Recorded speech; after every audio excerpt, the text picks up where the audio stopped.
Hi friends, ப்ளவுஸில் பட்டை தைக்கிறது சிலருக்கு 2 பீஸுமே ஒரே மாதிரி வந்துடும். அது குழம்பாமல் இருக்குது. நான் ஒரு சின்ன டிப்ஸ் உங்களுக்கு சொல்லித்தரேன்.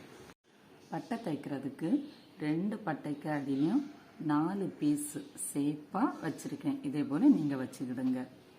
ஃபஸ்ட்டு எப்போவுமே பட்டையோட வீதி பக்கத்தை ஃபஸ்ட்டு வச்சுக்கிடுங்க. அடியில் 4 பீஸ் இருக்குது, பட்டை நல்ல பீஸ் மேலே இருக்குது. எக்ஸ்ட்ரா இன்னும் ஒரு பீஸ் எடுத்து அதோட மேலே வச்சு தைக்க தொடங்கி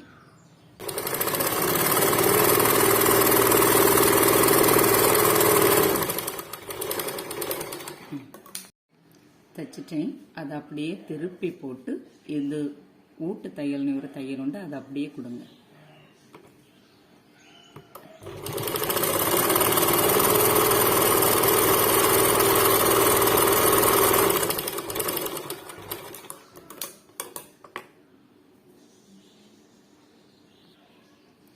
அதை அப்படியே பின்னாடி மடக்கி ஒரு 1/4 இன்ச்சு கேப் விட்டு அடுத்தது ஒரு தையல்.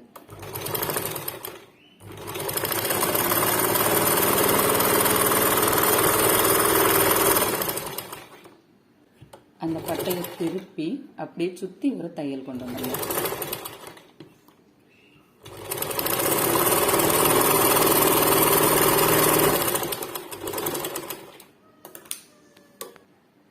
ஃபஸ்ட்டு பட்டைக்கு வீதி பக்கத்தை ஃபஸ்ட்டு வச்சோம், 2வது பட்டைக்கு சின்ன பக்கத்தை ஃபஸ்ட்டு வச்சுருக்கோம்.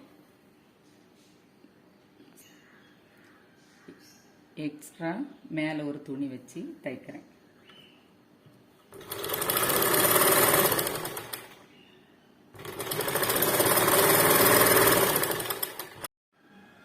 ரெண்டாவது பட்டையை நான் தைச்சிட்டேன். ஃபஸ்ட்டு வீதி பக்கத்தை வச்சோம், அடுத்தது சின்ன பக்கத்தை இந்த பக்கம் ஃபஸ்ட்டு வச்சு தைச்சோம். அப்போ உங்களுக்கு வலதும் இடதும் குழம்பாது. ஒரு நாளும் இந்த பிசுரெல்லாம் நான் அழகாக கட் பண்ணி உங்களுக்கு காட்டி. இப்போ பாருங்கள், வலது பக்க பட்டையும் இடது பக்க பட்டையும் எந்த ஒரு குழப்பமும் இல்லாமல் அழகாக வந்துட்டு இதே போல் நீங்களும் ட்ரை பண்ணி பாருங்கள்.